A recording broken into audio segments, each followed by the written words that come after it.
أشهد أن لا إله إلا الله وحده لا شريك له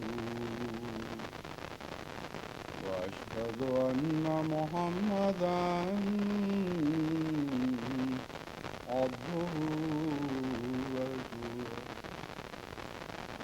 أما بعد فأعوذ بالله من الشيطان الرجيم بسم الله الرحمن الرحيم الحمد لله رب العالمين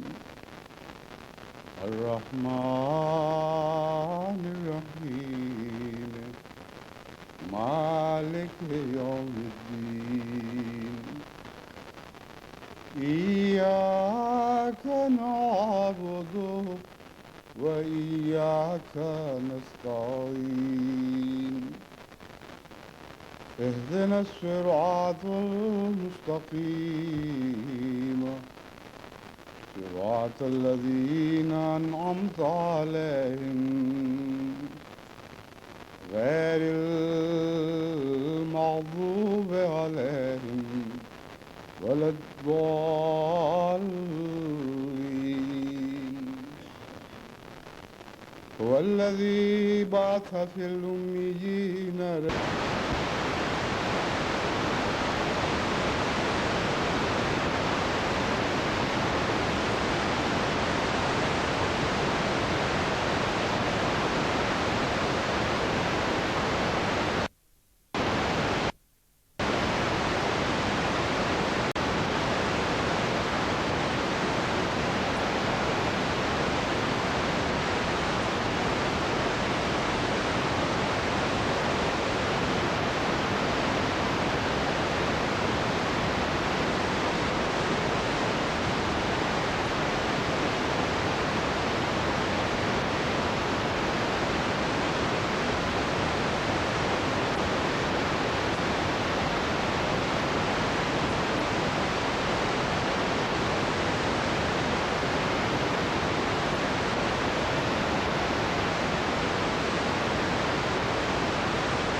سنا اور دیکھا جا سکے. لیکن اب اس سلسلے میں اتنے ٹھوس معین قدم آگے بڑھائے جا چکے ہیں کہ آج کے اس خطبے میں لاکھوں کی تعداد میں افریقن بھی خدا کے فضل و رحم کے ساتھ اس پیغام کو سن رہے ہوں گے، اور ان میں سے بہت سے ایسے ہیں جو نئے ہیں. ان باتوں کی تکرار ضرور اس آیت کریمہ میں یا ان آیات کریمہ میں مذکور ہیں.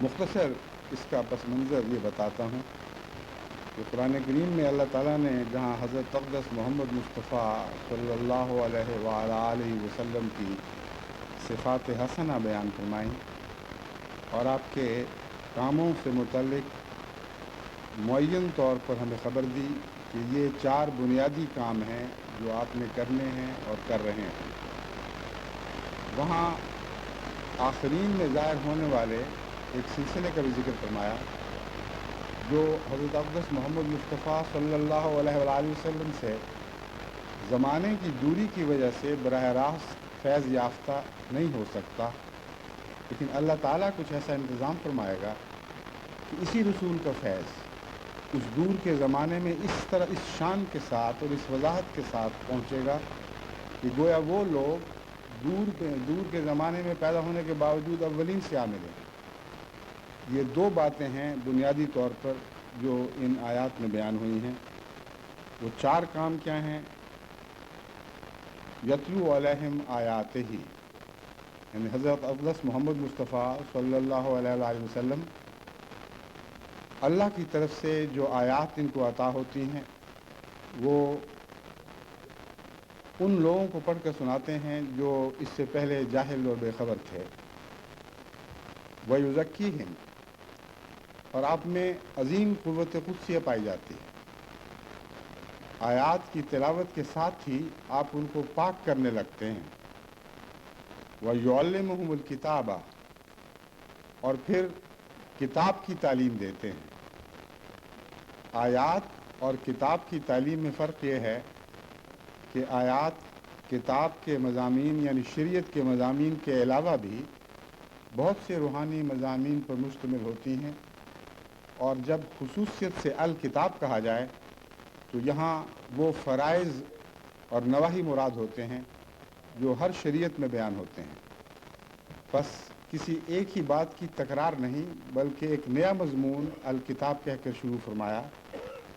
خدا تعالیٰ کی آیات پڑھنے میں ایک مضمون یہ بھی ہے کہ عظیم الشان نشانات پیش کرتا ہے، ایسے اعجازی نشان پیش کرتا ہے جس سے ایمانوں کو تقویت ملتی ہے، اور ان کا ضروری نہیں کہ کتاب سے ان معنوں میں تعلق ہو کہ ان میں حکم اور مناہی بیان ہوں. بس آیات کا لفظ زیادہ وسعت رکھتا ہے، اور اس میں نہ صرف قرآن کریم کی آیات مراد ہیں بلکہ ایمان افروز نشان بھی اس کے اندر شامل ہیں جن کو سن کر ایمانوں میں ایک نئی تازگی پیدا ہو جاتی ہے. یزکیہم، جو مان بات فرمایا، اس سے اس وسعت مضمون کو مزید تقویت ملتی ہے، کیونکہ وہ آیات جو الہی نشان اور اعجازی شان و شوکت رکھتی ہوں ان سے لازماً تزکیہ قلوب ہوتا ہے. ایمان ترقی کرتا ہے، اور ایمان ترقی کرنے کی ایک طبقاتی علامت یہ ہے کہ اعمال ترقی کرتے ہیں. بس یاد رکھیں کہ وہ ایمان کوئی بھی حیثیت نہیں رکھتا جس کے ساتھ تزکیہ شامل نہ ہو. اگر ایک انسان کا ایمان مضبوط ہوتا ہے، جیسا کہ بہت سے لوگ بعض نیک مجالس میں شامل ہو کر کہا کرتے ہیں کہ بہت لطف آیا، بہت ایمان میں ترقی ہوئی، اور واپس جا کر انہی کاموں میں پھر مبتلا ہو جاتے ہیں جو پہلے کرتے آئے تھے، اور ان میں تزکیہ کے ظاہر ہونے کے آثار نہیں پائے جاتے. بس حضرت اقدس محمد مصطفیٰ صلی اللہ علیہ وآلہ وسلم کی یہ شان بیان فرمائی گئی کہ آپ جو ایمان افروز باتیں کرتے ہیں وہ محض زبانی باتیں نہیں ہیں، ان میں گہرا اثر ہوتا ہے. وہ ایسی ایمان افروز باتیں کرتے ہیں کہ ایمان کے ساتھ ساتھ اعمال بھی ترقی کرتے ہیں اور تزکیہ نفس ساتھ ساتھ ہوتا چلا جاتا ہے. یہ جو مضمون ہے کسی تفصیلی تعلیم کا محتاج نہیں. ایک پاک وجود جب پاک باتیں الہی باتیں لوگوں کے سامنے بیان کرتا ہے تو اس کی گہری ذاتی صداقت کا یہ نشان ہے کہ وہ اعمال میں پاک تبدیلیاں پیدا کرتا چلا جاتا ہے اور سچے ایمان کی یہی نشانی ہے. لیکن یہ کافی نہیں ہے کیونکہ پاک تبدیلیاں دو قسم کی ہیں. ایک وہ تبدیلی کہ جب انسان کسی ایمان افروز بات سے متاثر ہو تو اس کے دل کے اندر ایک نیکی پیدا ہوتی ہے اور اسی کو تزکیہ کہا جاتا ہے. ایک وہ تبدیلی جو اس علم کے بعد آتی ہے کہ نیکی ہے کیا, میں خدا کو راضی کرنے کے لیے آمادہ تو ہو چکا ہوں مگر راضی کیسے کروں. یہ جو دوسرا حصہ ہے اس کا تعلیم کتاب سے تعلق ہے. کتاب کی تعلیم اسے بتاتی ہے کہ دیکھو یہ کرو گے تو خدا کو راضی کرو گے, یہ نہ کرو گے تو خدا کو راضی کرو گے, یہ نہ کرو گے تو خدا کو ناراض کرو گے, یہ کرو گے تو خدا کو ناراض کرو گے. تو اس کا نام تعلیم کتاب ہے. بس فرمایا محض عمومی تزکیہ نہیں فرماتا, دلوں میں پاک تبدیلیاں ہی پیدا کر کے اس بات کو چھوڑ نہیں دیتا بلکہ تتبع کرتا ہے اور پاک تبدیلیوں کے ساتھ ساتھ جو اعمال میں تبدیلیاں ہونی چاہیے انہیں معین طور پر بیان فرماتا ہے. یہ جو بات ہے یہ بہت ہی اہمیت کی حامل ہے کیونکہ جماعت احمدیہ آج جس دور میں داخل ہے یہاں ہم اس دور میں بکثرت قوموں کو حضرت اقدس محمد مصطفیٰ صلی اللہ علیہ وآلہ وسلم کا پیغام پہنچا رہے ہیں اور بکثرت قوموں کے دل اس پیغام کو قبول کرنے کی طرف مائل ہو رہے ہیں. ایسے مواقع پر کثرت سے جو اطلاعیں ملتی ہیں معلوم ہوتا ہے بہت ہی ایمان افروز ماحول تھا, بہت ہی طبیعتوں میں ہیجان پایا جاتا تھا, روحیں سجدہ ریز تھیں. یہ وہ مضمون ہے جس کا یزکیہم سے تعلق ہے. تزکیے کے لیے نفوس تیار ہو رہے ہیں لیکن اگر اس کے بعد تعلیم کتاب نہ کی گئی تو یہ جذبات کا ہیجان اسی طرح رفتہ رفتہ ٹھنڈا پڑ جائے گا اور کوئی نیک پاک مستقل تبدیلی پیدا نہ کر سکے گا. بس حضرت اقدس محمد مصطفیٰ صلی اللہ علیہ وآلہ وسلم کیونکہ تمام جہانوں کی کل عالم کی تربیت کے لیے مبعوث فرمائے گئے, اس لیے وہ چار بنیادی باتیں جو تبلیغ اور تربیت سے گہرا تعلق رکھتی ہیں بلکہ یہ چار ستون ہیں جن پر تبلیغ اور تربیت کا جہان کھڑا ہے, یہ اس شان کے ساتھ الگ ترتیب بیان فرمائیں کہ ان کے مضامین پر غور کرنے سے وہ لوگ جو بنی نوع انسان کی سچی ہمدردی رکھتے ہوئے ان میں پاک تبدیلیاں پیدا کرنا چاہتے ہیں ان کے لیے بہت بڑے پیغام ہیں. بلکہ ان کی ساری ضرورتوں کو یہ آیات کریمہ بلکہ اس ایک آیت میں بیان فرمودہ چار باتیں کفیل ہو جاتی ہیں. آخر پر فرمایا یعلمہم الکتاب والحکمہ, وہ تعلیم ہی نہیں دیتا بلکہ حکمت بھی بیان فرماتا ہے. تعلیم سے مراد یہ ہے کہ آپ کسی کو بتائیں کہ نماز اس طرح پڑھنی چاہیے, نماز میں یہ پڑھنا چاہیے, روزے کیسے رکھے جاتے ہیں, کن کن بدیوں سے پرہیز ضروری ہے, کیا کیا کام ہیں جو خدا کی خوشنودی کا باعث بنتے ہیں, کیا کیا کام ہیں جن سے اللہ تعالیٰ ناراض ہوتا ہے. یہ ہے کتاب کی تعلیم. لیکن بہت سے لوگ اس تعلیم کی حکمت نہیں سمجھتے. بہت سے لوگ ہیں جن کے ذہنوں میں کئی قسم کے اعتراض پیدا ہوتے ہیں, کئی قسم کے خیالات ابھرتے ہیں. وہ کہتے ہیں ہم مان تو لیتے ہیں کیونکہ ایمان لے آئے مگر دل مطمئن نہیں ہے. یہ جو دلوں کے اطمینان کا معاملہ ہے یہ ہر مرتبے اور ہر درجے سے تعلق رکھتا ہے. دلوں کے اطمینان کی خواہش کوئی کافرانہ خواہش نہیں, کوئی فاسقانہ بات نہیں, بلکہ ایک طبعی امر ہے اور سچائی کی نشانی ہے. ہر وہ شخص جس کی فطرت سچی ہے اگر وہ ایک بات کو تسلیم کرتا ہے اور وہ بات ذہن کو کسی حد تک قائل تو کر لیتی ہے لیکن پوری طرح مطمئن نہیں کر سکتی. دل اس کی حکمتوں سے پوری طرح آشنا نہیں ہوتا اور پوری طرح راضی ہو کر دماغ اور دل دونوں سجدہ اطاعت بجا نہیں لاتے.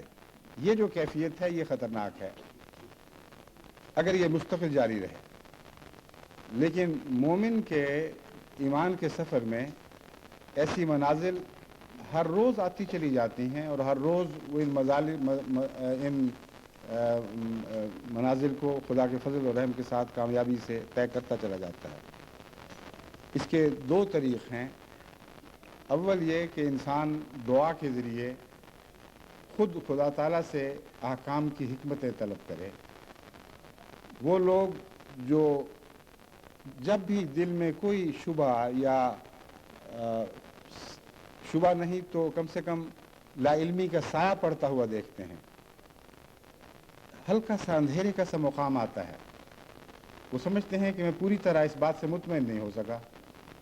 ان کے لیے تعلیم یہ ہے کہ وہ حکمت کو ضرور سمجھیں، کیونکہ حضرت محمد مصطفیٰ صلی اللہ علیہ وآلہ وسلم نے تعلیم کتاب پر بات ٹھہرا نہیں دی بلکہ ضرور حکمت بیان فرمائی ہے.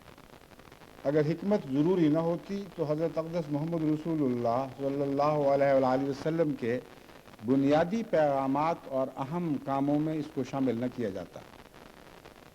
پس کتاب حکمت تعلیم کتاب کے بعد حکمت بیان فرماتا ہے. مراد یہ ہے کہ دماغوں کو بھی راضی کرتا ہے، دلوں کو بھی راضی کرتا ہے. محض یہ کہہ کر کہ خدا کا پیغام پہنچا دیا ہے، مانو یا نہ مانو، بات کو چھوڑ نہیں دیتا بلکہ تتبع کرتا ہے، ان پر محنت کرتا ہے، ان کے ہر قسم کے سوالات کے جوابات دیتا ہے، انہیں پوچھنے پر بھی اور بغیر پوچھے بھی باتیں سمجھاتا چلا جاتا ہے. حضرت اقدس محمد مصطفیٰ صلی اللہ علیہ وآلہ وسلم کی ساری زندگی کا خلاصہ ان 4 صفات میں بیان ہو گیا ہے. اب سوال یہ پیدا ہوتا تھا کہ ایسا معلم جس کی کوئی نظیر دنیا میں نہیں ملتی، تاریخ عالم جس کی مثال پیش کرنے سے قاصر ہے، اس کی ذاتی زندگی تو بہرحال انسانوں کی طرح محدود رہے گی اور ہمیشگی کے لیے یہ ہمارے اندر قیام نہیں فرما سکے گا. تعلیم کتاب کی ضرورت تو پوری ہو گئی، لیکن وہ ایسی قومیں بھی تو ہیں جو ابھی اس پیغام سے آشنا ہی نہیں ہیں، ان کو بھی تو تعلیم دینی ہے. اور اس پاک وجود کے گزر جانے کے بعد جو معلموں میں خرابیاں پیدا ہو جائیں گی ان کا کیا حال ہوگا؟ آیات میں تو کوئی تبدیلی نہیں. تزکیہ نفس بنیادی طور پر وہی ایک ہی چیز ہے، خواہ وہ 1000 سال پہلے ہو یا 1000 سال بعد ہو. تزکیہ کا مضمون ایسا ہے جس کے اندر کوئی تفریق نہیں پائی جاتی، کوئی تقسیم نہیں پائی جاتی. تزکیہ ہی ہے. تزکیہ اس دل کی پاک کیفیت کا نام ہے جس کے بعد انسان یہ سمجھتا ہے کہ میں حاضر ہو گیا، سمعنا واطعنا، میں ماننے کے لیے تیار بیٹھا ہوں. اسی بنیادی فیصلے کا نام تزکیہ ہے. اس تزکیے کی تفصیل تعلیم کتاب سے طے ہوتی ہے. تعلیم کتاب اس تزکیے کے نقوش ابھارتی ہے اور ان کو وسیع تر کرتی چلی جاتی ہے. پس معلم کا ہونا ضروری ہے، اور وہ تعلیم جو کامل ہو چکی ہو اس کو اور ہمیشہ کے لیے ہو، اس کو ہمیشہ کے لیے ایسے معلمین کی ضرورت ہے جو خدا تعالیٰ سے ہدایت یافتہ ہوں. پھر نئے زمانوں کی ہر زمانے کی طرف سے نئے سوال اٹھائے جا سکتے ہیں، نئے اعتراض تعلیم پر ہو سکتے ہیں. زمانے کی ضرورتیں بدل جاتی ہیں اور نئی ضرورتوں کے تابع نئے حالات تقاضا کرتے ہیں کہ ان باتوں کی بھی تو حکمت سکھائی جائے. پرانے زمانے میں حضرت صلی اللہ علیہ وآلہ وسلم نے سب حکمتیں بیان فرما دیں، ساری ضرورتوں پر آپ کے بیان اور آپ کی سنت حاوی ہو گئی. لیکن بعد میں بھی تو بدلتے ہوئے زمانوں کے تقاضے ہیں، ان کے لیے کیا حکم ہے، کیسے آنے والوں کو الہی کلام کی حکمتیں سمجھائی جائیں گی. اس سوال کا جواب قرآن کریم میں مختلف جگہ ملتا ہے. آیت استخلاف میں بھی اس کا جواب دیا گیا ہے، اور اسی کی تشریح میں مجدد کی پیشگوئیوں میں بھی در حقیقت اسی سوال کا جواب دیا گیا ہے۔ لیکن جیسا کہ اسلام کی تاریخ بتاتی ہے، نہ خلافت راشدہ ہمیشہ کے لیے باقی رہی، اور نہ مجددین کا سلسلہ اس حد تک کارگر ثابت ہوا کہ اسلام کے گزرتے ہوئے ادوار میں نیچے کی طرف جو سفر تھا اسے روک کر پھر بلندیوں کی طرف اسے موڑ دیتا۔ وقتی طور پر سنبھالے دیے گئے ہیں، وقتی طور پر اللہ تعالیٰ کے فضل کے ساتھ گرتی ہوئی قوموں کو اٹھایا گیا ہے، بعض شکوک کے ازالے کیے گئے ہیں، بعض فتنوں کو مٹایا گیا ہے، بہت بڑی بڑی تجدید کی کوششیں ہیں جن کا تاریخ اسلام میں ذکر محفوظ ہے۔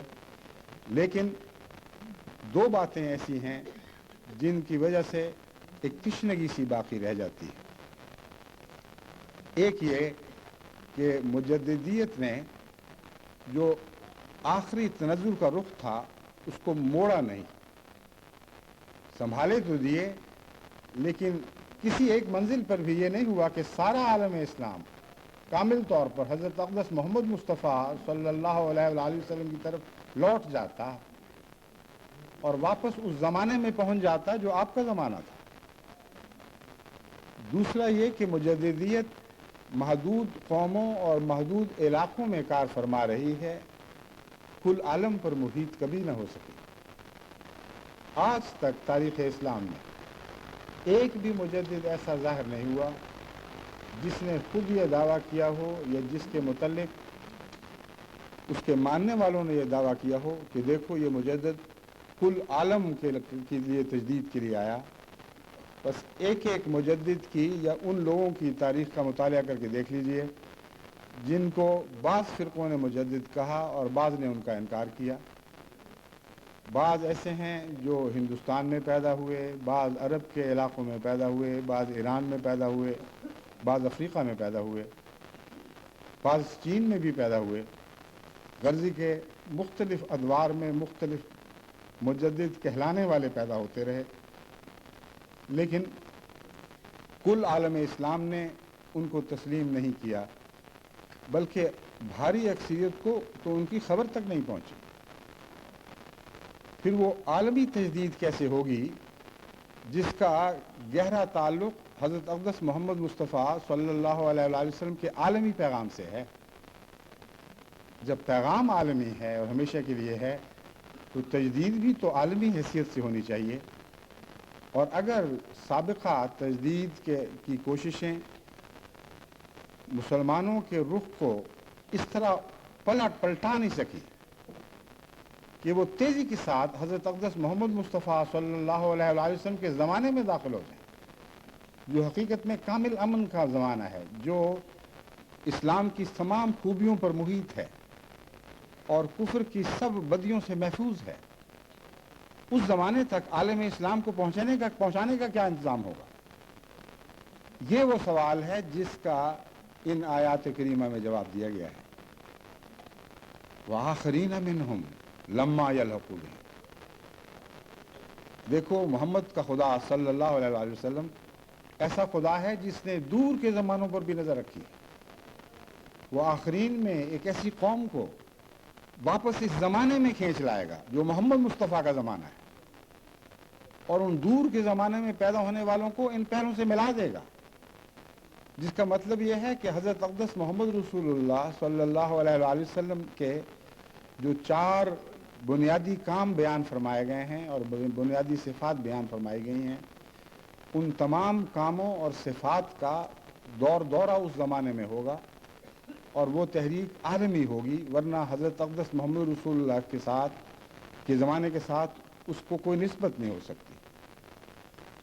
آپ کا پیغام عالمی تھا، اور آپ نے جو کام کیے ان سب کاموں، ان سب خدمتوں پر معمور ایک ایسی جماعت ہی پرانے زمانے کے حضرت صلی اللہ علیہ وآلہ وسلم کے صحابہ اور آپ کی تربیت یافتہ لوگوں سے ملنے کی مستحق ہو سکتی ہے، جو ایک عالمی پیغام دنیا میں پھیلائے اور ان چاروں امور کو یعنی قرآن کریم کی اشاعت، اللہ تعالیٰ کی طرف سے نازل ہونے والے نشانات کے بیان، تعلیم کتاب اور تعلیم حکمت میں حضرت اقدس محمد مصطفیٰ صلی اللہ علیہ وآلہ وسلم کے رنگ اختیار کرے۔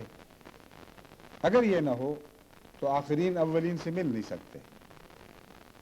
اس مضمون کو بیان کرنے کے بعد اللہ تعالیٰ فرماتا ہے وَهُوَ الْعَزِيزُ الْحَكِيمُ، وہ ایسے علم والا ہے جو طاقت رکھتا ہے۔ عزیز اس غالب اور معزز وجود کو کہتے ہیں جو صاحب علم ہو اور اس کے علم کا اس کی عزت سے اور اس کے غلبے سے تعلق ہو۔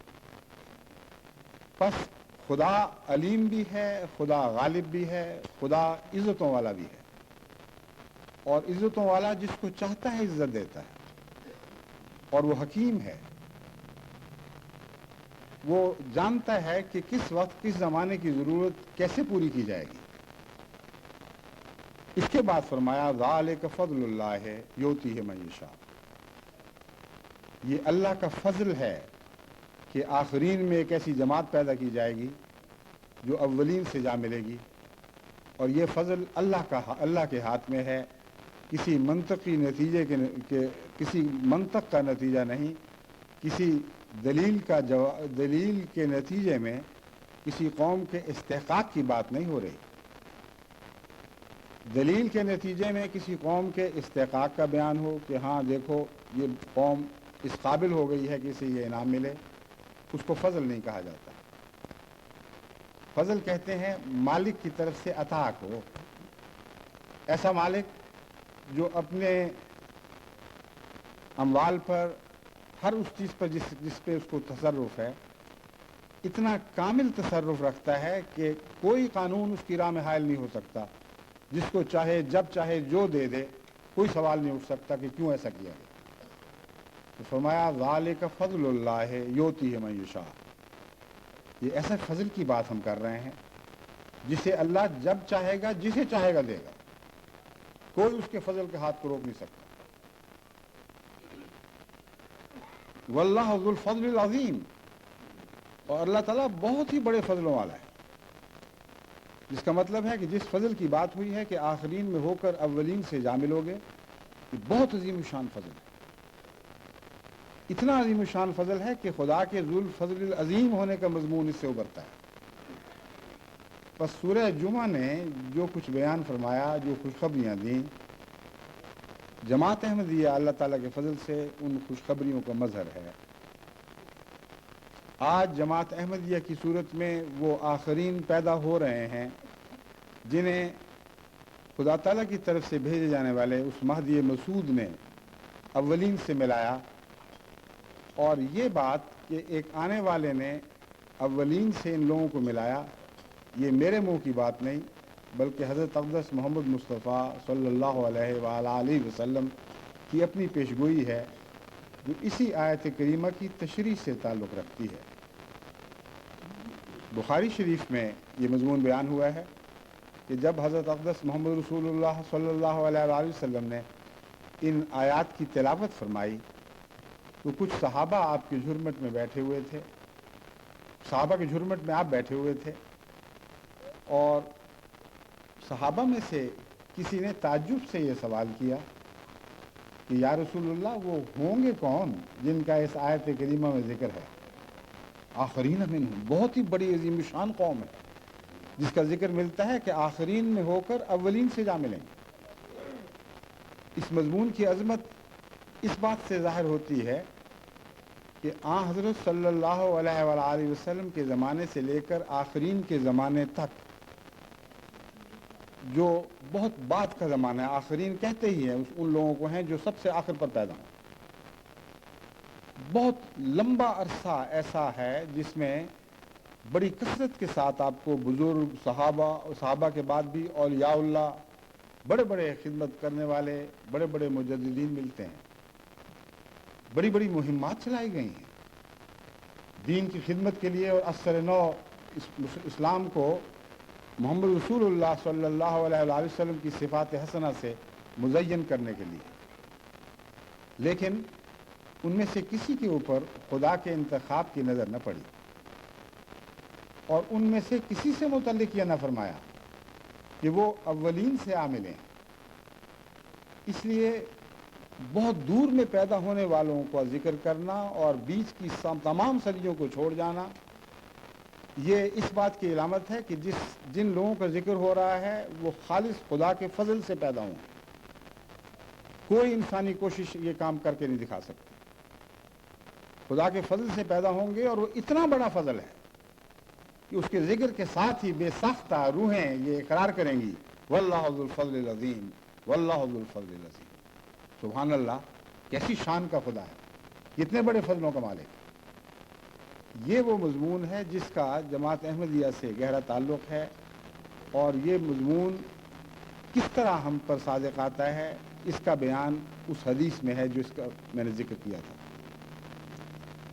حضرت رسول اللہ صلی اللہ علیہ وسلم سے جب پوچھا گیا کہ یا رسول اللہ وہ کیسے لوگ، کون لوگ ہوں گے، اس سوال میں ایک تعجب شامل ہے، اس کی نشاندہی ضروری ہے۔ تعجب یہ ہے کہ صرف حضور اکرم صلی اللہ علیہ وسلم کی بعثت کا ذکر ہے، کسی اور وجود کے بعد میں پیدا ہونے کا کوئی ذکر ہی موجود نہیں۔ ایک ہی فعل ہے بعثہ کا جو اس آیت کے شروع میں بیان ہوا، اور اس کے بعد کوئی نیا فعل کسی اور آنے والے کا نہیں ملتا، کے متعلق نہیں ملتا۔ بس بعثت محمد مصطفیٰ صلی اللہ علیہ وسلم سے اس مضمون کا تعلق ہے۔ یہ بعثت اس رنگ میں جلوہ افروز ہوئی کہ اولین کو خدا سے ملا دیا، اور پھر دوبارہ یہی بعثت محمد مصطفیٰ صلی اللہ علیہ وسلم ایک نیا جلوہ، ایک نئی شان کا جلوہ دکھائے گی کہ آخرین کو بھی اولین سے ملا دے گی، یعنی اولین کی طرح آخرین کو بھی خدا سے ملا دیا جائے گا۔ یہ وہ مضمون ہے جس کو جو تعجب پیدا کرتا ہے، اتنی دور کے لوگوں کو کس طرح اولین سے ملایا جائے گا، آخر اس کا طریقہ کار کیا ہوگا۔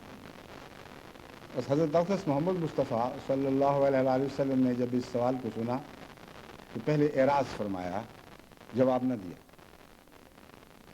پھر سوال کرنے والے نے دہرایا، پھر عرض کیا کہ یا رسول اللہ وہ کون لوگ ہوں گے جن کا ذکر مل رہا ہے۔ حضور صلی اللہ علیہ وسلم نے پھر اعراض فرمایا اور اس کا جواب نہ دیا۔ حضرت صلی اللہ علیہ وسلم کا اعراض فرمانا دو حکمتیں اپنے اندر رکھتا تھا جو مسلسل آپ کی سنت سے ثابت ہیں۔ اول یہ کہ سوال جاہلانہ ہو، اور قرآن کریم کی تعلیم کے مطابق جاہلوں سے اعراض کا حکم ہے۔ دوسرے یہ کہ سوال ایسا ہو جس کے لیے وحی الہی کی روشنی کی ضرورت ہے، ایسے مضامین سے تعلق رکھتا ہو کہ جب تک آسمان سے نئی روشنی نازل نہ ہو اس کا صحیح جواب نہیں دیا جا سکتا۔ بس ان سوالوں سے اعراض اس دوسرے حصے سے تعلق رکھتا ہے۔ چنانچہ ایسا ہی ہوا جب تیسری مرتبہ حضرت اقدس محمد مصطفیٰ صلی اللہ علیہ وسلم کی حضور عرض کیا گیا، یا رسول اللہ وہ کون لوگ ہوں گے، تو آپ نے فرمایا، لو کان الایمان عند الثریا لنالہ رجل من ہؤلاء۔ یا فرمایا، لو کان الایمان عند الثریا لنالہ رجال من ہؤلاء، کہ دیکھو اگر ایمان ثریا پر بھی چلا گیا تو ان لوگوں میں سے کچھ ہوں گے، یا ان لوگوں میں سے ایک مرد کامل اٹھے گا جو ثریا سے ایمان کو کھینچ کر دوبارہ زمین پر لے آئے گا۔ اس سے فیض یافتہ لوگوں کا ذکر ہے، جو لوگ اس سے فیض پائیں گے وہی ہیں جو اولین میں ملیں گے۔ یہ مضمون اس میں شامل ہے۔ جب فرمایا ہؤلاء تو کیا مطلب ہے، کن لوگوں میں سے؟ حضور کی خدمت میں اس وقت تمام عرب صحابہ موجود تھے، لیکن ایک غیر عرب بھی تھا جس کا نام سلمان فارسی ہے۔ حضرت اقدس محمد مصطفیٰ صلی اللہ علیہ وسلم نے اپنے کسی عرب صحابی کے کندھے پر ہاتھ نہ رکھا، بلکہ اس ایک کے کندھے پر ہاتھ رکھا جو تنہا عجمی اس مجلس میں موجود تھا۔ کے کندھے پر ہاتھ رکھا اور فرمایا لو کان الایمان عند الثریا لنالہ رجل من ہؤلاء، ان میں سے ہوں گے یا ان میں سے ہوگا جو آسمان کے ستاروں سے ایمان کو دوبارہ زمین پر کھینچ لائے گا۔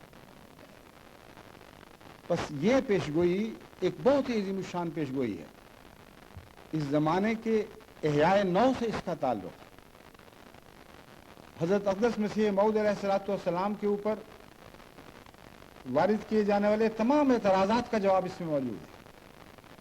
کئی دفعہ لوگ پوچھتے ہیں کہ حضرت اقدس محمد رسول اللہ صلی اللہ علیہ وسلم پر دین کامل ہو گیا، آپ نے آیات پڑھ دی، آپ نے تزکیہ نفس فرما دیے، آپ نے تعلیم کتاب کر دی جس سے بہتر کوئی تعلیم کتاب نہیں کر سکتا تھا، وہ حکمتیں بیان فرما دی کہ جن سے بہتر کوئی حکمت بیان نہیں فرما سکتا تھا، پھر ضرورت کیا تھی کسی اور کے آنے کی؟ آپ نے کیا سلسلہ نیا شروع کر رکھا ہے؟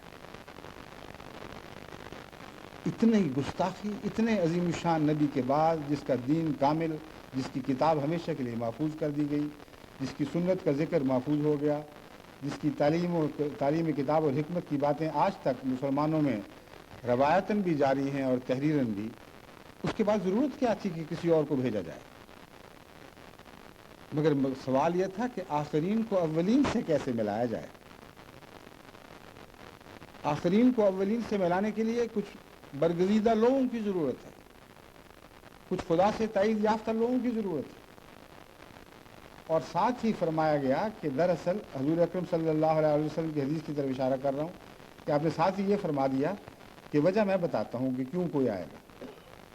لو کان الایمان عند الثریا، ایک آخرین میں ایسا زمانہ آنے والا ہے کہ گویا ایمان ثریا پر جا پہنچے گا،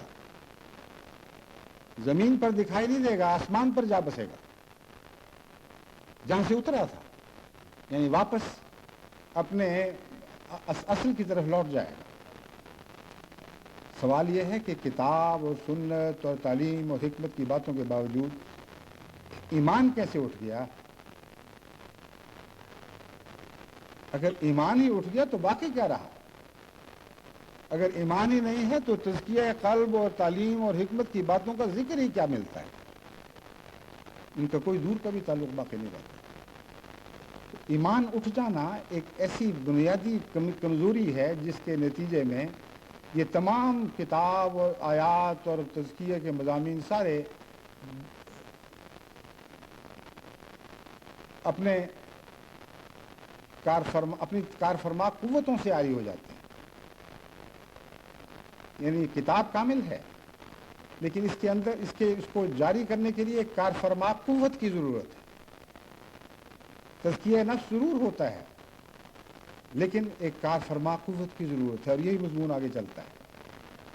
حضرت اقدس محمد رسول اللہ صلی اللہ علیہ وآلہ وسلم نے یہ مسئلہ حل فرمایا کہ وہ کارفرما قوت ایمان ہے۔ ایمان ہو تو یہ ساری باتیں فائدہ دیں گی، ورنہ کوئی فائدہ نہیں دیں گی۔ کتنا پر حکمت جواب ہے۔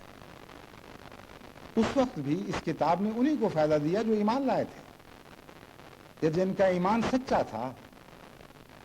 اسی زمانے میں ایسے لوگ بھی تھے جو کہتے تھے کہ ہم ایمان لے آئے ہیں، لیکن قرآن فرماتا تھا وَلَمَّا يَدْخُلُ الْإِيمَانُ فِي قُلُوبِكُمْ، اے محمد مصطفیٰ صلی اللہ علیہ وسلم ان سے کہہ دو کہ تم کہتے تو ہو کہ ہم ایمان لے آئے لیکن تمہارے دلوں میں ایمان نے جھانک کے بھی نہیں دیکھا۔ بس کتاب کے ہوتے ہوئے رسول کی موجودگی میں ایمان کا دعویٰ کرنے والوں کے متعلق خدا تعالیٰ فرما رہا ہے کہ ان کے دلوں میں ایمان داخل نہیں ہوا۔ بس ایمان کے داخل ہونے کے لیے خدا کے خاص فضل کی ضرورت ہے اور ایک آسمانی معلم کی ضرورت ہے جو اپنی قوت قدسیہ سے ایمان پیدا کرے اور ایمان کو نئی جلا بخشے۔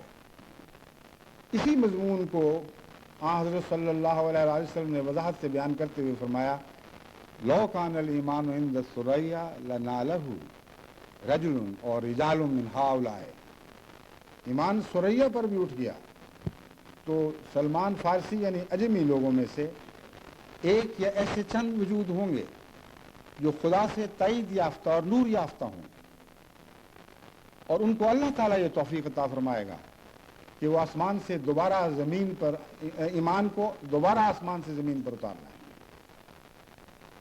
بس اگر ہم وہ جماعت ہیں جیسا کہ ہمارا دعویٰ ہے تو ہم ہی ہیں جنہوں نے دوبارہ نور ایمان سے ساری دنیا کو جگمگا دینا ہے، اور اگر ہم اس کوشش میں ناکام رہیں تو بنی نوع انسان کے لیے ہم کوئی بھی فائدہ بنی نوع انسان کو ہم کوئی بھی فائدہ نہ پہنچا سکیں، مسلمانوں کو کوئی فائدہ نہ پہنچا سکیں، کیونکہ ظاہری طور پر تو کتاب ان میں موجود، حدیثیں موجود، سنت کے ذکر موجود، حکمت کی باتوں کا بیان موجود، وہ کیا چیز ہے جو نہیں ہے؟ وہ وہی ہے جو اس کی نشاندہی حضرت اقدس محمد رسول اللہ نے بیان فرمائی، یعنی ایمان خالص، ایسا ایمان جو قلوب میں عظیم پاک تبدیلیاں پیدا کرتا ہے۔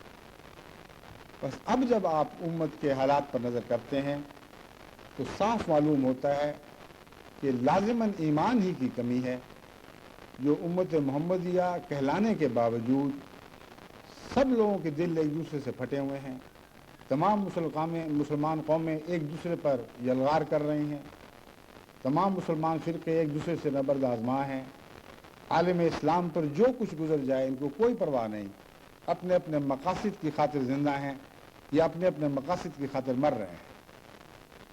بوسنیا کے مسلمانوں پر کیا مظالم ٹوٹے، فلسطین کے مسلمانوں پر کیا بنی، ان کی بلا سے جو کچھ ہوتا رہے، اپنی حکومتوں سے غرض ہے، اپنے کھانے پینے اور عیش و عشرت کے سامان سے دلچسپی ہے، لیکن اسلام کی کیا حالت ہے یہ ان کی بلا جانے، اس سے ان کو کوئی غرض نہیں۔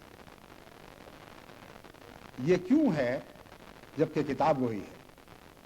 بس وہ سوال جو میں نے حضرت مسیح موعود علیہ الصلوۃ والسلام کے ذکر میں اٹھایا تھا، اس سوال کا یہ کیسا عمدہ جواب حضرت اقدس محمد رسول اللہ صلی اللہ علیہ وآلہ وسلم نے ہمیں عطا فرمایا کہ دیکھو یہ ساری باتیں ہوں گی لیکن ایمان اٹھ جائے گا، اور جب تک ایمان واپس نہ آئے اسلام دنیا میں واپس نہیں آ سکتا۔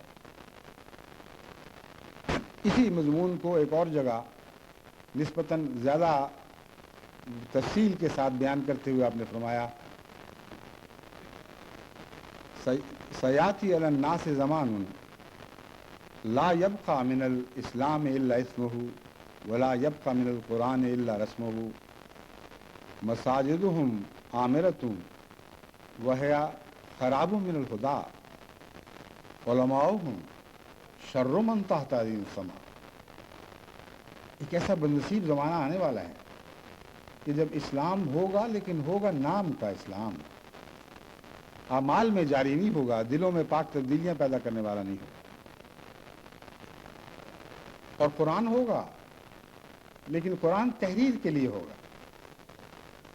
قرآن کی تحریریں تو کثرت سے ملیں گی لیکن قرآن دلوں اور اعمال اور خون میں جاری و ساری نظر دکھائی نہیں دے گا۔ نشانی اس کی کیا ہے؟ فرمایا مسجدیں تو آباد دکھائی دیں گی، بڑے بڑے اجتماع آپ کو مساجد میں نظر آئیں گے، وہ خراب من الہدیٰ، لیکن ہدایت سے خالی۔ انسانی جمع غفیر مسجدوں کو تقویٰ سے نہیں بھر سکتے، تقویٰ سے تو متقی دل بھرا کرتے ہیں۔ تو یہی نقشہ ہے جو حضور اکرم صلی اللہ علیہ وآلہ وسلم نے بیان فرمایا، اور پھر ایک منطقی نتیجے کے طور پر اٹھنے والے سوال کا بھی جواب دے دیا۔ ایک انسان یہ سوچ سکتا تھا یہ سب باتیں درست، لیکن اس قوم کے علماء تو ہوں گے، اور علماء میں خدا تعالیٰ نے علماء کو خدا تعالیٰ یہ توفیق بخشے گا کہ وہ از خود اپنی کوششوں سے اس گرتی ہوئی امت کو سنبھال لیں، لیکن حضرت اقدس محمد رسول اللہ صلی اللہ علیہ وآلہ وسلم فرماتے ہیں علماؤہم شر من تحت عظیم السماء۔ دیکھو اس وہم میں مبتلا نہ ہو جانا کہ ان پراگندہ حال مسلمانوں کو ان کے علماء بچا لیں گے، کیونکہ وہ تو آسمان کے نیچے بدترین مخلوق ہوں گے۔ حضور صلی اللہ علیہ وآلہ وسلم کے متعلق جیسا کہ میں نے ابھی قرآن کریم کی آیت پڑھ کر بیان کیا ہے، حکمت کا ذکر ملتا ہے کہ صرف تعلیم نہیں کیا کرتے تھے، حکمت بھی بیان فرمایا کرتے تھے۔ اور اس بات میں ایک عظیم الشان حکمت کا گہرا راز ہے جس میں قوموں کے عروج اور زوال کا مسئلہ حل ہوا ہے۔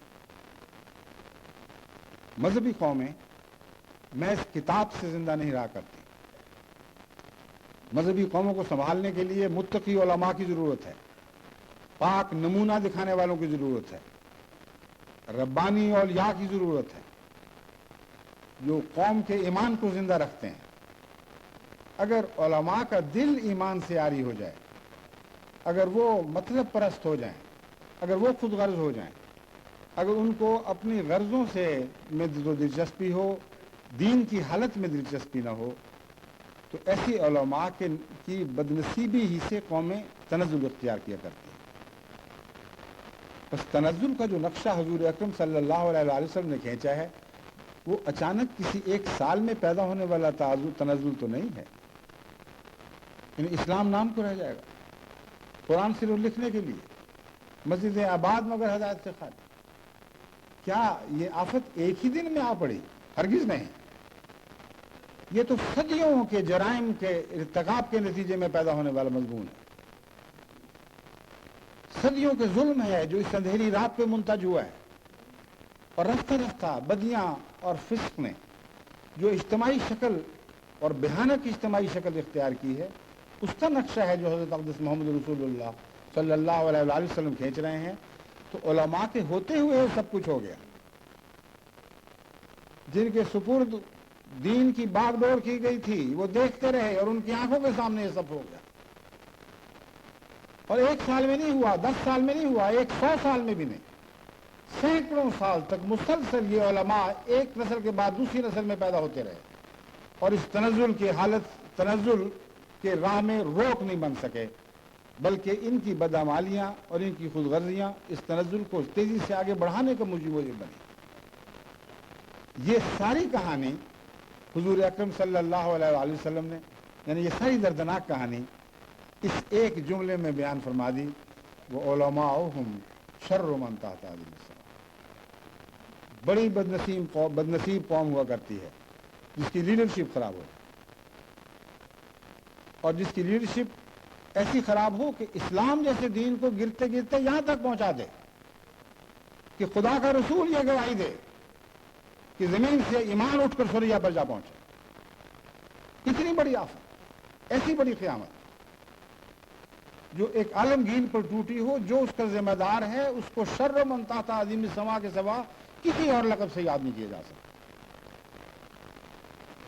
بس ایسی صورت میں جبکہ علماء اس لائق نہ رہیں کہ وہ دین کو دوبارہ اپنے پہلے حال کی طرف لوٹا سکیں اور پہلے زمانے سے آئندہ آنے والے زمانوں کو ملا سکیں، کیسے پھر یہ ہوگا؟ فرمایا ذالک فضل اللہ، اللہ کا فضل ہی ہے جو نازل ہوگا، اللہ کا فضل ہی ہے جو ایسے بندے کو پیدا کرے گا جو گریہ اور زاری کے ساتھ اپنی راتیں جگا دے گا، جو اس قدر اسلام کے غم میں اپنے آپ کو ہلکان کرے گا اور اس قدر محنت کرے گا کہ خدا کے فضل کی نظر اس پر پڑے گی اور اسے چنا جائے گا، کیونکہ وہ حضرت محمد مصطفیٰ صلی اللہ علیہ وسلم کا کامل غلام ہوگا، سب سے زیادہ آپ کا عاشق، سب سے زیادہ آپ کے دین کی فکر کرنے والا ہوگا۔ تب خدا کے فضل سے وہ پاک تبدیلیاں پیدا ہوں گی کہ کل عالم کو دوبارہ اسلام کی طرف لے جایا جائے گا، اور الہی کلام یہ گواہی دے گا وآخرین منہم لما یلحقوا بہم، دیکھو دیکھو محمد کے غلام اس زمانے میں بھی پیدا ہو گئے، 1400 سال کے بعد۔ آج تم ایک ایسے اجتماع کو دیکھ رہے ہو جو محمد مصطفیٰ صلی اللہ علیہ وسلم کے وہ کامل غلام ہیں جن کو آسمان فخر سے دیکھ رہا ہے، جن کے متعلق زمین و آسمان کا خدا گواہی دے رہا ہے کہ یہ وہ لوگ ہیں جو بعد میں آنے کے باوجود اولین سے جا ملے، ان اولین سے جا ملے جن کو محمد رسول اللہ نے خدا سے ملا دیا تھا۔ بس جہاں آپ کا یہ مرتبہ اور یہ مقام بیان ہوا ہے، اس کے نتیجے میں اسی قدر عجز کی ضرورت ہے، اسی قدر انکساری کی ضرورت ہے، کیونکہ ہم جب اپنے حال پر غور کرتے ہیں تو اپنے آپ کو ہرگز اس لائق نہیں پاتے۔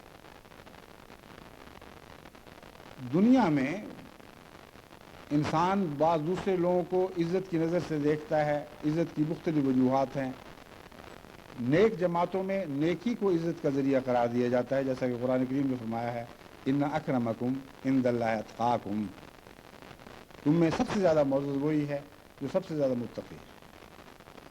لیکن ساتھ ہی فرمایا ولا تزکوا انفسکم هو اعلم بمن اتقى، تمہیں کیا پتا کہ کون متقی ہے. تم خام خواہ ایک دوسرے کی عزتیں اس طرح نہ بنایا کرو کہ بڑا متقی آدمی ہے. هو اعلم بمن اتقى، وہی ایک ذات اللہ ہی ہے جو جانتا ہے کہ کون متقی اور کون نہیں ہے. بس جہاں تک ہماری اپنی ذات کا تعلق ہے، ہم نہ کسی اور کے تقویٰ کی گواہی دے سکتے ہیں نہ اپنے تقویٰ کی گواہی دے سکتے ہیں. لیکن ایک بات کا احساس ہمیں ضرور تقویٰ عطا کرے گا کہ خدا نے ہمارے تقویٰ کی گواہی دی ہے. جب اس نے کہا کہ آخرین میں آ کر تم اولین سے جامل ہوگے، تو ناممکن تھا کہ ہمارے تقویٰ پر نظر کیے بغیر خدا یہ گواہی دے دیتا. بس وہ جو سب سے زیادہ دلوں کا حال جاننے والا ہے، وہ عالم و من اتقاک جس کے متعلق بیان ہوا ہے، وہ کہتا ہے کہ وہ متقیوں کی جماعت ہوگی. بس اپنے تقویٰ کی حفاظت کرو. جب تک خدا کی نظر میں تم وہ متقیوں کی جماعت بنے رہو گے جو آخرین میں آنے کے باوجود اولین سے ملائے جانے کے مستحق قرار دیے گئے ہو، اس وقت تک کوئی دنیا کی طاقت تمہارا ادنا بھی نقصان نہیں کر سکتی. تم ضرور پھیلو گے اور پھولو گے اور پھلو گے. تم ضرور کل عالم پر محیط کیے جاؤ گے، کیونکہ تم اس پیغام کے علمبردار اور امین بنائے گئے ہو جو کل عالم پر محیط کرنے کے لیے پیدا کیا گیا ہے، جو کل عالم پر محیط ہونے کے لیے بنایا گیا ہے. اس میں تمہاری کوئی خوبی نہیں. یہ حضرت اقدس محمد مصطفیٰ صلی اللہ علیہ وآلہ وسلم کا دین ہے، جس کا مقدر یہ ہے کہ لازماً تمام دنیا پر غالب آئے. کتنے بڑے نصیب ہیں ان ادنا لوگوں کے جو ہم اور تم ہیں. وہ لوگ جو اپنے نفس پر نگاہ کرتے ہیں تو اپنے آپ کو کسی خوبی کا لائق قرار نہیں دیتے، کسی خوبی کا سزاوار نہیں ٹھہراتے. مگر خدا نے وہ کیا بات ہے جو ہم نے دیکھی جس کی وجہ سے اتنا عظیم فضل فرمایا ہے. اس مضمون پر غور کریں تو اس کا حل ذالک فضل اللہ ہی میں ملتا ہے. یہ تقویٰ بھی اللہ ہی کا فضل ہے. اگر ہماری آخری نیتیں محض للہ ہیں، اگر ہم اپنی کمزوریوں اور روحانی بیماریوں کے باوجود بالآخر اپنے آخری نقطے کے طور پر، اپنے نفس کے آخری نقطے کے لحاظ سے اول خدا کو اور خدا کے دین کو، اولیت خدا اور خدا کے دین کو دینے والے ہیں، اگر ہم خدا کی خاطر یہ تہیہ کیے بیٹھے ہیں کہ جو کچھ گزرے ہم پر گزر جائے، تمام دنیا ہمیں چھوڑ دے، لیکن ہم نے اس دین کی خدمت سے ہاتھ نہیں کھینچنا بلکہ اپنا سب کچھ اسلام میں فدا کر کے چھوڑیں گے، تو یہ وہ تقویٰ کی علامت ہے جو فضل کے ساتھ ہمارے اندر پیدا ہوئی ہے. اور میں جانتا ہوں کہ آج تمام عالم میں جماعت احمدیہ خدا کے فضل سے خدا کے اس فضل کی امین بنا دی گئی ہے، اور ہر جگہ تقویٰ کے عظیم نشان الہی پھلوں کی صورت میں ظاہر ہو رہے ہیں، رضائے باری تعالیٰ کی صورت میں ظاہر ہو رہے ہیں. وہ عالم و بے من اتقا کا ایک یہ بھی مطلب ہے.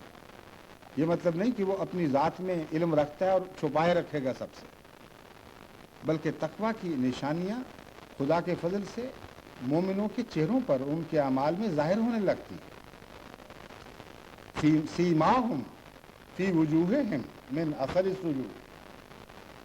وہ اپنے نیکیوں کو دکھاتے تو نہیں ہیں، اس کا اشتہار تو نہیں دیتے، لیکن اللہ کی یہ تقدیر کار فرما ہوتی ہے کہ ان پاک بندوں کی نیکیوں کو، جن پاک بندوں پر اس کی رحمت کی نظر ہو، ان کے چہروں میں اس طرح ظاہر کرتا ہے کہ وہ نور دکھائی دینے لگتا ہے. دنیا دیکھتی ہے اور جانتی ہے کہ یہ سچے لوگ ہیں.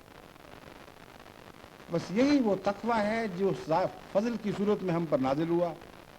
یہی اس تقویٰ کی علامت ہے جو ہمیشہ ہمارے چہروں کو منور رکھے گی اگر ہم اس تقویٰ پر قائم رہے. اور یہی خدا کے فضل کا نور ہے جو ہمارے چہروں پر ظاہر ہوگا، یعنی صداقت کا نور، جس کی طاقت سے ہم دنیا کو فتح کریں گے. یہی ہے وہ ایمان جو سریا پر جا چکا تھا اور دوبارہ زمین پر لوٹایا گیا ہے.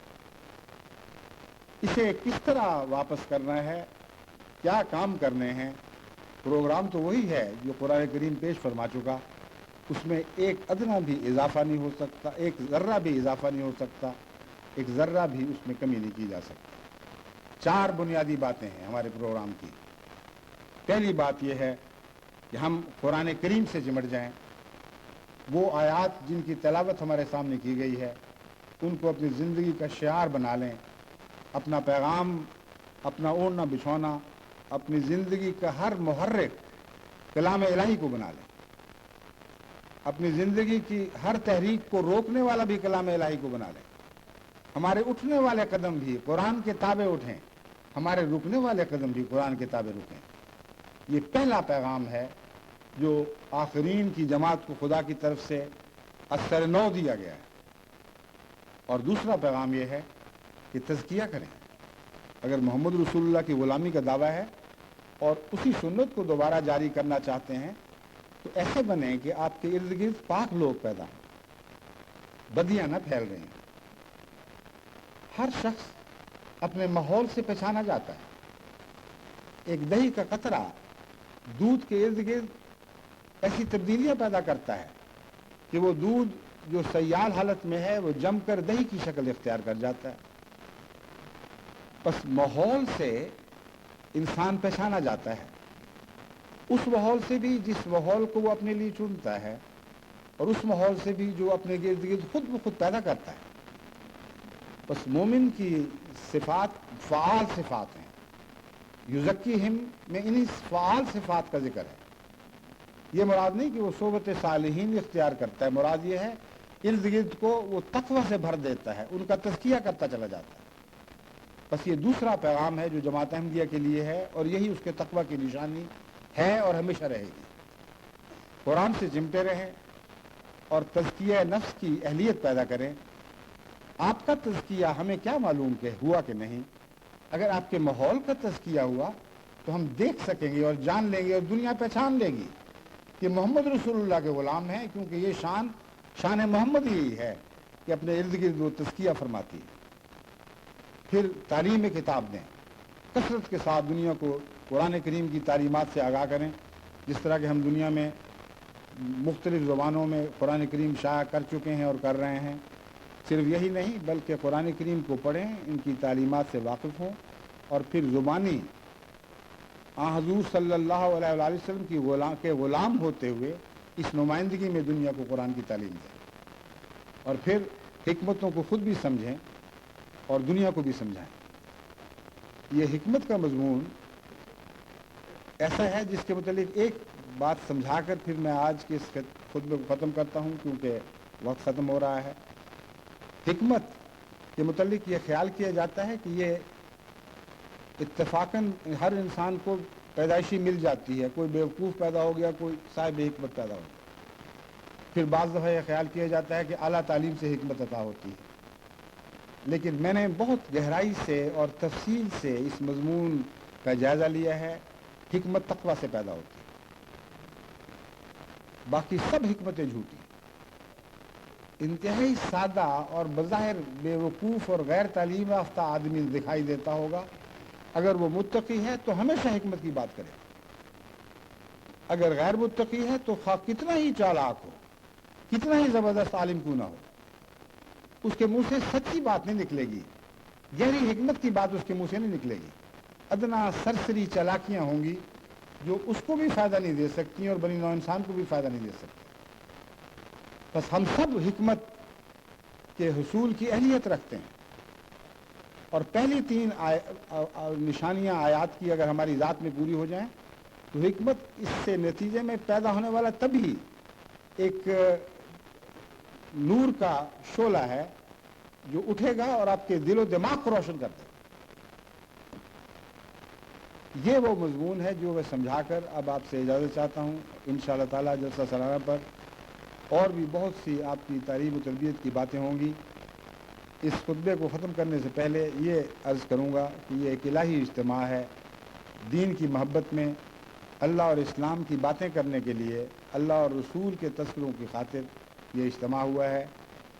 نہ صرف یہ کہ اس موقع سے پورا فائدہ اٹھائیں، بلکہ جلسہ سے نکلنے کے بعد بھی اپنے ماحول میں یہی باتیں کرتے رہیں، دن رات ایسے ہی تذکرے کریں، اور یاد رکھیں کہ اگر آپ اپنے وقت کو گپوں میں ضائع کریں گے اور محض میلے کے طور پر اس جلسے کو لے لیں گے تو آپ اس جلسے کی اغراض کو ہاتھ سے کھو دیں گے اور کچھ بھی فائدہ حاصل نہیں کر سکیں گے۔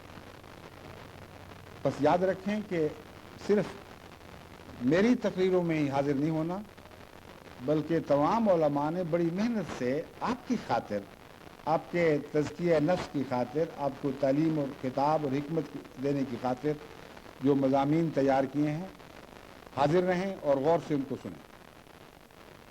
جو بقیہ آپ کا وقت بچتا ہے اس کی لذت کمائیں اور پھر لذت حاصل کریں تو کوئی حرج نہیں، لیکن اصل وقت کو لذت گوئی میں لذت یابی میں خرچ کر دینا اور لذت کمانا نا، یہ کوئی اچھی بات نہیں ہے، لذت کا مزہ بھی نہیں آتا۔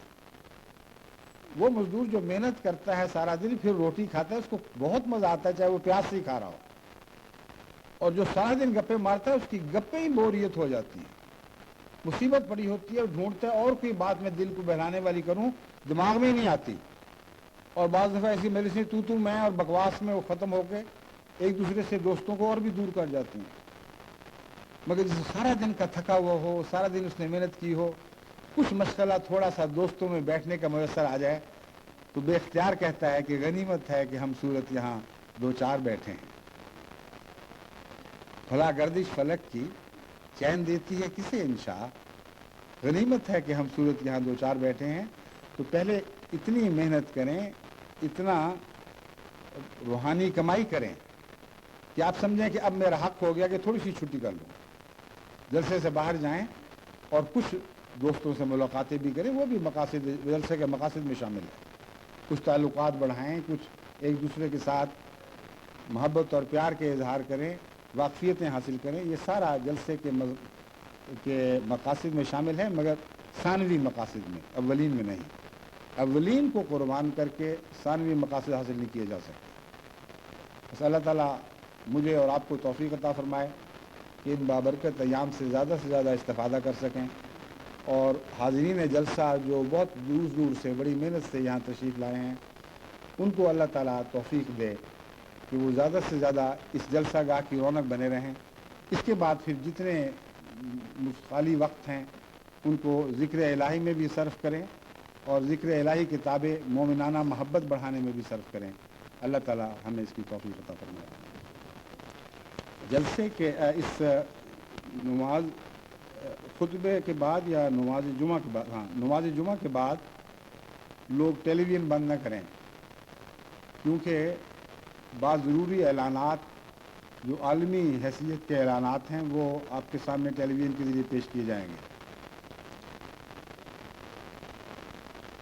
یہ اعلان تو یہ لکھا ہوا ہے خطبہ کے بعد احباب اپنی ٹی وی سیٹ بند نہ کریں، بعض ضروری اعلانات کیے جائیں گے، لیکن اس اعلان میں ترمیم کر رہا ہوں خود، کیونکہ ایک منٹ، نماز میں حائل نہیں ہونے چاہیے اعلان، لیکن میں نے غور کیا ترمیم کی ضرورت نہیں ہے، اعلان کرنے دیں، کیونکہ ہماری نماز جمعہ تو ٹیلی ویژن پر نہیں دکھائی جائے گی۔ جہاں تک باہر کے دوست ہیں وہ خطبہ سنیں گے اور اس کے بعد نماز جمعہ کے منظر سے انقطاع ہو جائے گا، کیونکہ میں پسند نہیں کرتا کہ ایک جگہ کی نماز جمعہ کے پیچھے باہر کے لوگ باقاعدہ نماز پڑھیں، یہ ایک بدعت ہے جو میں پسند نہیں کرتا۔ اس لیے ہدایت یہی ہے کہ نماز جمعہ کے شروع ہوتے ہی ٹیلی ویژن نماز جمعہ کے پروگرام سے منقطع ہو جاتی ہے۔ جب منقطع ہو گئی ہے تو پھر اس دوران بے شک جو اعلان کریں ہمیں کوئی اعتراض نہیں۔ تو احباب جماعت جو اسکول عالم میں اس آواز کو سن رہے ہیں، خطبہ جمعہ کے بعد اپنے ٹیلی ویژن بند نہ کریں، کیونکہ بہت سے ضروری اعلانات جو کل پرسوں کے پروگراموں سے متعلق ہیں وہ پیش کیے جائیں گے۔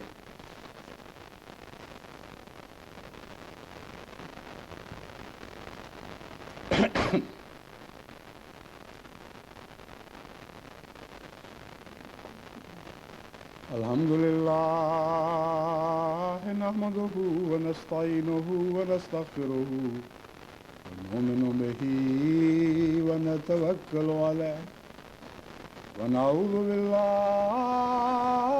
من شرور أنفسنا ومن سيئات أعمالنا من يهده الله فلا مضل له ومن يضلله فلا هادي له ونشهد أن لا إله إلا الله وحده لا شريك له ونشهد أن محمدا عبده ورسوله عباد الله رحمكم الله إن الله يأمر بالعدل والإحسان وإيتاء ذي القربى وينهى عن الفحشاء والمنكر والبغي يعظكم لعلكم تذكرون اذكروا الله يذكركم وادعوه يستجب لكم ولذکر اللہ اکبر. ایک منٹ. جو دوست ترجمے سننے کے لیے کرسیوں پر بیٹھے ہوئے تھے ان کے لیے مناسب انتظام صف بندی کا ہو جانا چاہیے، پھر نماز جمعہ شروع ہوگی. یہ جو آگے لائن کھینچی گئی ہے نمازیوں کی ضرورت کے لیے، اس لائن کو تھوڑی دیر کے لیے کالعدم سمجھا جائے. دوست یہاں تشریف لا کر آپ آگے سے ہٹ جائیے. میں جو سیکورٹی والے ہیں وہ اوپر آ جائیں. سیکورٹی والے اوپر آ کے یہاں کھڑے ہو جائیں.